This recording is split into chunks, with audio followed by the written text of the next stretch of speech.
Hey, yo, welcome back. This is not a podcast. It's just my thoughts with Markman, man. Shout out to everybody for just showing love, man. Like, subscribe, comment. Please consider subscribing. I need you to subscribe.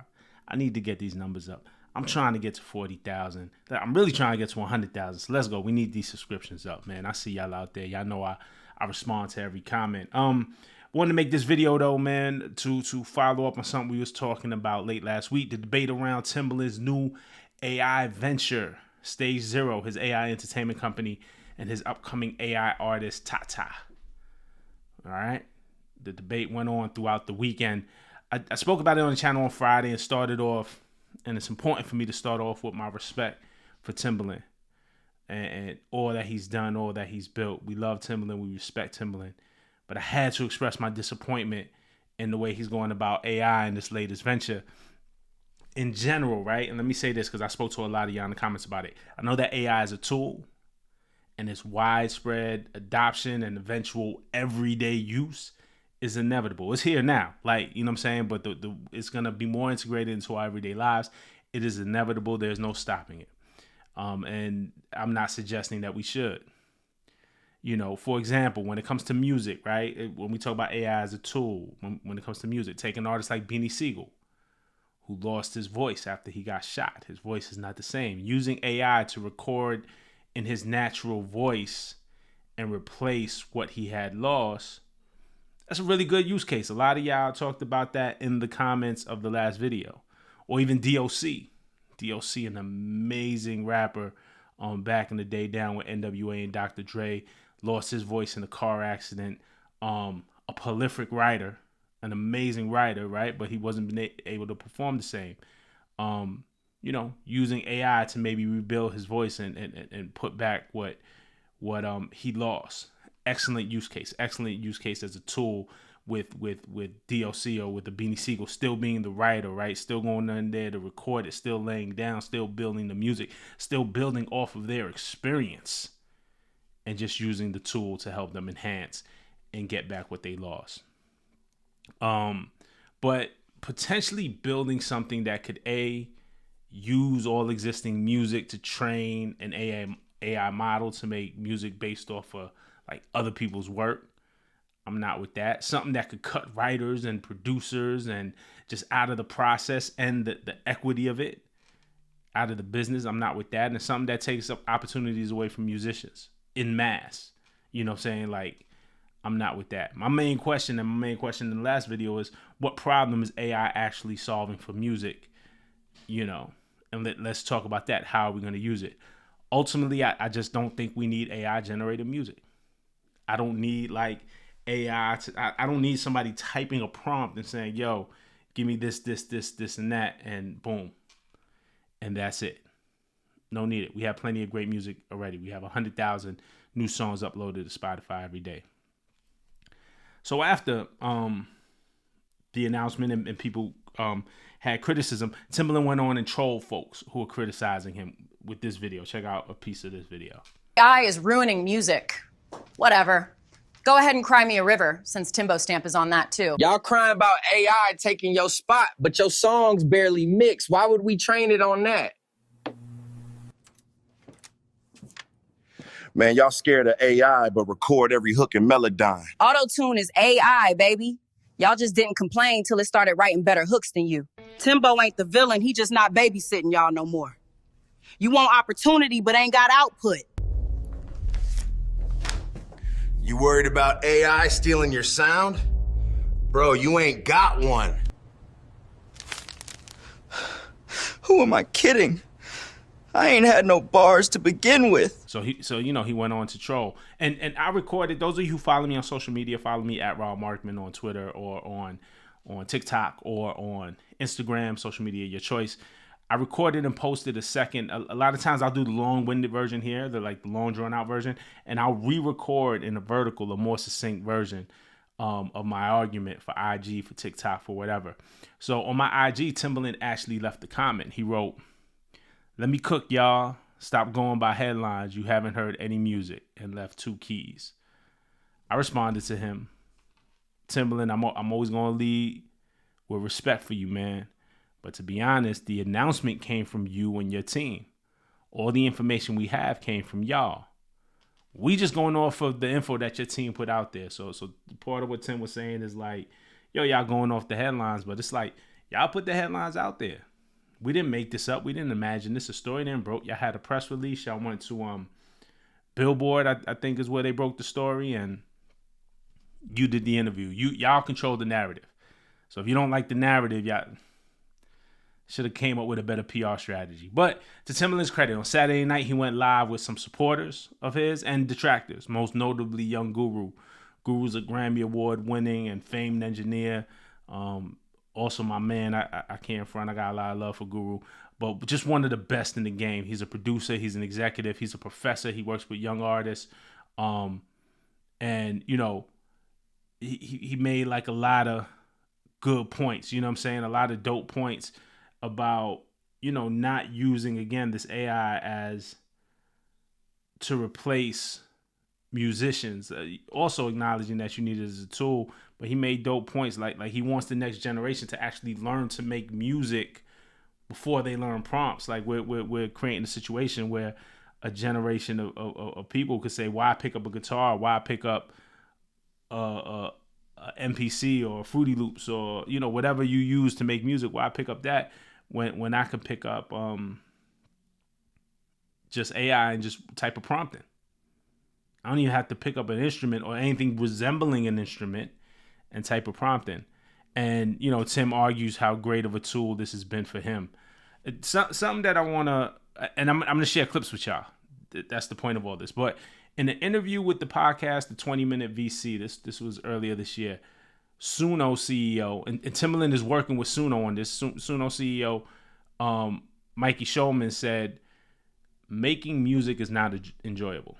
This is what he said. Making music is not enjoyable. He said, I think the majority of people don't enjoy the majority of time they spend making music. And me, I personally have a problem with the tech guy saying this. If you don't enjoy making music, why are you making music? You know who look like they enjoy making music to me? Rest in peace, Prince. Prolific in the studio, played every instrument. You know what I'm saying? Looked like he really enjoyed making music. Stevie Wonder looked like he really enjoyed making music. Like, you know, to say, you know, what does he say? Making music is not enjoyable. I think the majority of people don't enjoy the majority of time they spend making music. Then they shouldn't be in music. That's how you weed out who's supposed to be here. You know, yeah, I don't enjoy that. That's like the baseball player. I don't enjoy practice. I don't enjoy batting practice. I just like to play the game. Well, how do you get good at the game? By practice. You know what I'm saying? Like, it just doesn't make any sense. He went on to say, too, in that podcast that, you know, that he wants a bigger, vibrant music industry that has way more participants in it and that has way more engagement and not this precious thing where very few people have access to doing it.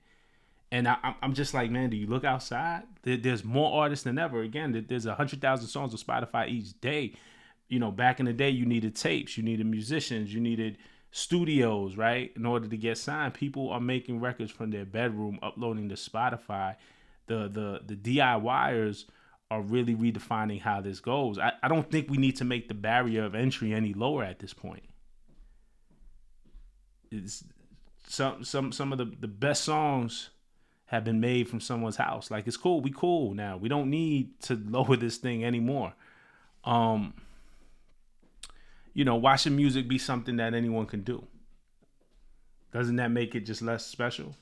Why should it be something that just anybody can do? You should have to work at it. You should have to work at it for sure. Also, something said, and Suno pretty much admitted this. Like, this is important to say though. But Suno pretty much admitted to using copyrighted music recordings to train their AI.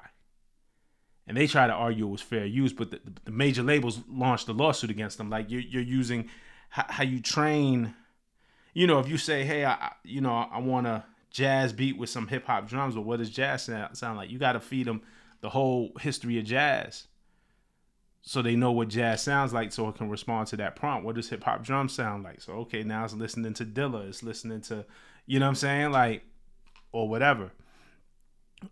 So, you know, in order for this AI to work, it's building off of copyrighted material. It's an amount. It takes bits and pieces of what is already out there to build it. It's not building it from scratch. It's based off of copyrighted work that's already out there. And so here I'm going to get to a clip because Timbaland pretty much admits or seems very confused about how the AI is trained and how the AIs work. Maybe he doesn't use it like that, but he seems confused. And Guru breaks it down, man. Check this out. That's the only problem. Like, there's a problem where, you know, about how it's been trained and stuff like that and whatever. Mm-hmm. But that's a little like I don't know, because it feels like, I don't know if it's trained off of people's music. I think it's trained off of theory. No, it's trained off of people's music. So tell me that. So how can you? How do you see that? Like, how do you? So here's what it is, right? Hold on, let me go to the bathroom. When you come in with AI, hold that thought. Let me go to the bathroom. Hold on. It's trained off of people's music, and so let's go through the whole thing. And I told Tim I was going to go deep on this, and later when we get off of music, and that's when I was saying it's bigger than music, right? For me, because I'm a nerd and I'm a tech dude, and I understand this whole thing. So when you say it's trained off of people's music, meaning that what we do is that we take the history of music and we put this and analyze everything. We see when it's going from a G to a F to a whatever. To, like, we see all of that. We see how fast it goes. We see how many times it goes. And what you'll do is eventually you're going to be able to type in and say, yo, give me a Timbo type beat at 98 you can't do that. You can't do that. No, but I'm telling you that you can. Because what it does is it's going to analyze your whole catalog in a day. See, I've been breaking down the machine. It hasn't done that. I'm not gonna say. No. Are you saying it will go there? Tim, you gotta understand that we at the beginning of this.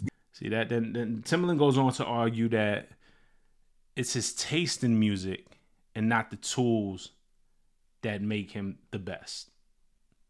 So I'll play a little bit of that too. So what I was hearing in my head. Did you see that in my post? I said, yo, bro, you leaving out your impeccable taste. So you gotta understand, I did that shit with spoons. Cause my mom couldn't afford a keyboard. I couldn't afford stuff, but it was my taste. So no matter what I'd use, I was gonna get the best because it was in me. That's what God gave me. Tool is. No matter what the tool is. I know how to play. But hold on. So if you still gotta know how to use the tool, the training of using the tool is still part of what makes you make what you make, even the restriction of the tool. So if I could take all of jazz and I could program this thing to say, yo, here's the history of jazz music.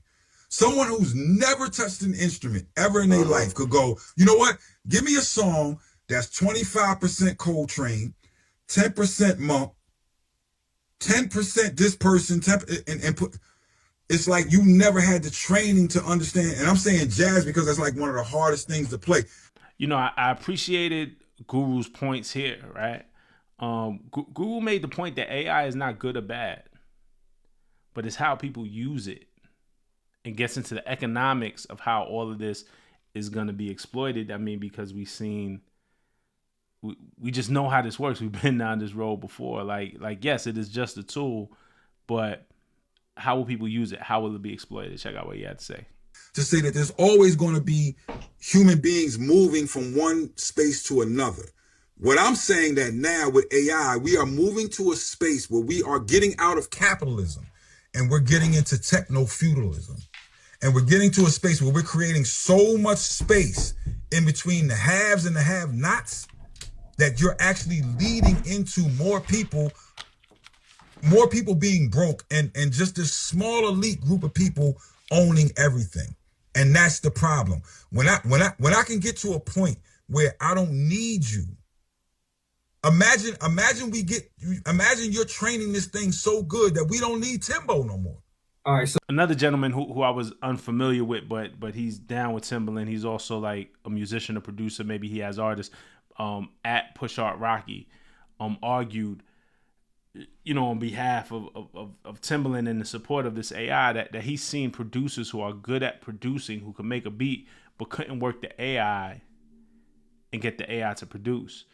And Guru countered that and talked about how bad it was for the ecosystem. I thought that was a bad argument, because it's like, yeah, the guys who know how to make a beat aren't gonna be the ones who excel at this, because you're trained to think about music in a certain way. You've been doing it for so long. Your muscle memory is a certain way. Not every musician is going to be able to adapt. It's the kid in his bedroom who is now studying to make prompts that, so you can write the best prompt. It's not about who plays the best music anymore. It's going to be about who makes the best prompt. You know what I'm saying? But check this out. This was their argument about that. Just like in the auto industry, right? Just like them wanting to eliminate jobs, because that was a goal, because compensation is what they're going to, save. They don't have to pay XYZ amount of dollars a year because the computer can do it. But at the end of the day, the computer can't do it at that taste level, that skill set, that texture, that feel. You still need that. And what I'm saying is, I have producers, literally extremely Grammy nominated, decorated producers, literally putting beats in Suno, trying to get the beats right. And they can't get that sound right because they still don't have that taste. They don't have that texture. They don't have the ear to produce it at that level. You still need a human to get and I've been in Timbo's studio and heard Tata's music and was completely blown away. And my producers have used that skill set and used that tool, and I've been blown away from it. But it still takes that taste level, because at the end of the day, you can use whatever tool you want, right? You can use whatever technology you want. You still got to have that ear to get that quality at that level. That's why I said we're going from A to Z, because the technology is it could put a lot of people out of business, right? It definitely will. Highly skilled. I'm gonna show you how it's gonna put everybody out of business. But those highly skilled people in every industry are always there. Hold on. Hold that thought. Let me start with this. You talked about cars. My father's side of my family is from Detroit. So let's talk about automation on a real basic level, and I'm gonna take y'all all the way up. And when I get deep into this, you'll fully understand, right? Before, the line used to be a bunch of men and women. We're gonna John's Wall. We're gonna bring you in, cars, right? And we got to automation to where, why do I need human beings screwing in these screws, creating these cars? I can get machines to do this, right? It was the death of Detroit. The auto industry in Detroit left. We let him know. So my older cousins who was in management, they survived, but the people, the playing field of what happened was, the people that was my mama and my daddy age, that gave the jobs and worked all the way to manager, and they had their sons and their daughters on that line. Now the sons and the daughters don't have no job, because literally a computer is screwing in the car. You understand what I'm saying? It cuts out all of those jobs. Detroit falls. The U.S. car industry falls. So you, personally, you made your money. And that's great. Black man make your money. But you one person. What happened to the rest of the people that worked on the line? They out of a job because a computer now comes in and is able to create the car. So what I'm talking about is the ecosystem, bro. And Creator God, another of Tim's, he works with Tim, talked about how, kind of likened this to back in the day, how sampling machines, when you get the ASR, but even before the ASR, the MPC 60, the SP 1200, how the sampling machines put session musicians out of work. And he tried to compare this to that technical advancement changed the game. But there's subtle differences. But let's check his argument, because a lot of y'all had the same argument. Let's check that out. My question is this: like, when sampling came out, right? Like, you guys are the OGs, right? When sampling came out, there was the same conversation, I would imagine, because I wasn't personally there, being had amongst the session musicians that are saying, "Yo, wait a minute, you can put all these sounds in an ASR 10? Oh, so we don't have session musicians in the studio anymore." And so the only question I'm having is, okay, we've seen that happen then, and then hip hop music was leveraged off of this new technology that allowed people to copy in a different way, right? And all the you know, I asked about what do we do when the battlefield changes. Like there's no putting the toothpaste back in the tube, right? Like there is no removing sample machines off of the market. I'm gonna cut you off on purpose, right? Let me say that. Let me make it absolutely clear. I'm an optimist. You are not going to stop AI. Let me be clear. I think people, because that was one of the things I want to address where people was like, "Goo, you're not going to stop." Of course, it's here. You're not going to stop it. What I'm talking about is regulation and the way that we have to think about it to be able to move to ask what we asking for. So stay on that same thing that you're talking about sampling, right? When we first came out, we was just sampling free, right? We was just sampling free and nobody was getting sued. And then it came to the people being like, "Yo, you using my music." So, okay, of course. Now we have sample claims. The big case that brought it all to fruition was the Biz Markie case when they actually took Biz's album off the shelf, right? Because, yo, you can't just freely take somebody's music. So that's why we have sample clearance. Me and Ninth Wonder we could have been put Ruben Vincent album out. You know why? Because why it's not out? Because of the fact that we're going through sample clearance. We're going to properly pay everyone that we sample from. Now, first of all, sampling the way that we do it is to take something and to say, "Yo, I'm reimagining this, but I'm giving you credit and I'm actually paying you for it." Right? AI is not paying the people that they're training this thing off of. Number one. Number two is that sampling is a collage of us saying, how can I take whatever you did and reimagine it? Tim doing "I Can't Stand the Rain" is a completely different imagination of that record put in a different way. That's a sample. So that's a false equivalent to try to say that sampling and AI is the same thing. It's not. We credit the people that we take the music from. It's an art form because we say we're a collage of everything. But the biggest thing is that we have law. That's all I'm asking for. If you look right now in the United States, I cannot have a copyright on my voice. I can have a copyright on a composition, but I can't have a copyright on my voice, which means that if you take Biggie lyrics, you got to pay for that. But if you take Biggie voice, you don't have to pay for that. That's name and likeness. That be in the terms and conditions. The voice has to be added to NIL. And, you know, then at a certain point that, you know, they did try to talk about solutions for this, potential solutions. Honestly, if I'm being honest, Timbaland didn't have much in the way of solutions. It just felt like Timbaland was navigating and, "Hey, I want to hear from you. Okay, let me hear from you. Okay, let me hear from you. Okay, let me hear from you." I didn't get the sense that Tim had thought about any of this very much while listening to it. But you know, here's another clip. Here's the problem. When the streaming services first set up, right? There's so many things in the music business that the streaming services didn't understand. So let's take, for instance, you're not properly paying the artists, right? Let alone you're not properly paying the writers. Then when the writers start to come complain, let's take a song like, I don't know, I'm going off the fly, but let's take a song like Butterfly, right? The thing has to know that there's a difference between the Michael Jackson version of Butterfly and what's shorty that wrote Butterfly?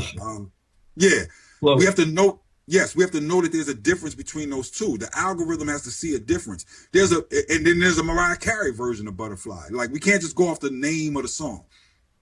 So once we understand that, we have to be able to tie that back, not only to the artists, but also to the writers and the producers, so that everybody has equity in this and everybody is getting paid. I like what one DJ Soul said. He said blockchain technology.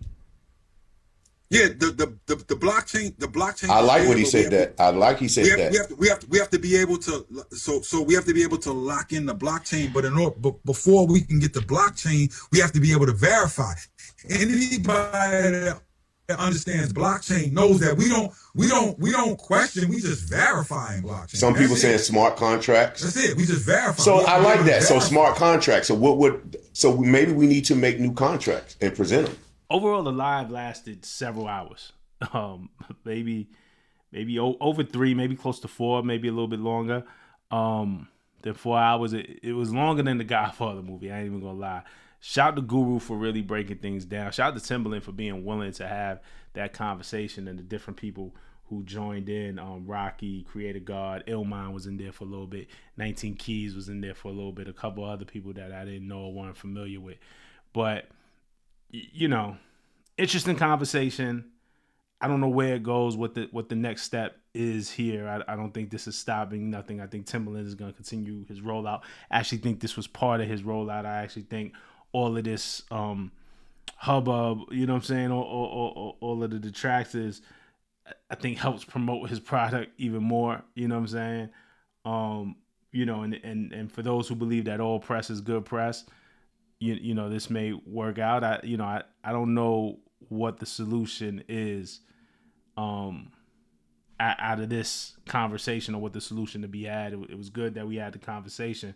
It was good that they had the conversation, but you know, I don't know. It's a huge thing that's gonna have to get figured out, man. We definitely gonna have to figure out the parameters for how this AI works, because it has the potential, as Guru was saying, to really change the ecosystem and push a lot of people out of the ecosystem of music, you know. And again, if you go back to Mickey Schulman's original quote, like, what problem is this solving, right?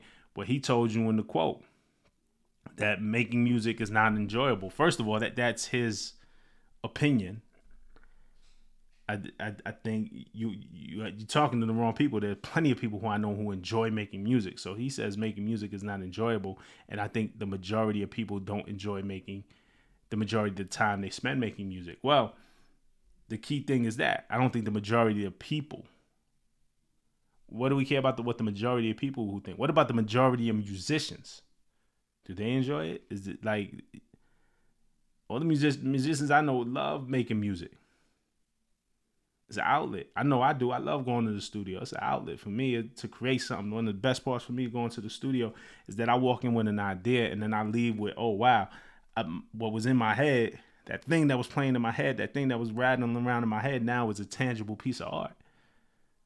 Oh, I love it. I love creating the music more. I tell you this much. I don't love performing it as much. I don't love the shooting the music videos and you know, the promotion of it is the hard part for me to figure out. I love making the music. You know what I'm saying? I think a lot of people will agree, but for a tech guy to you ask yourself the why.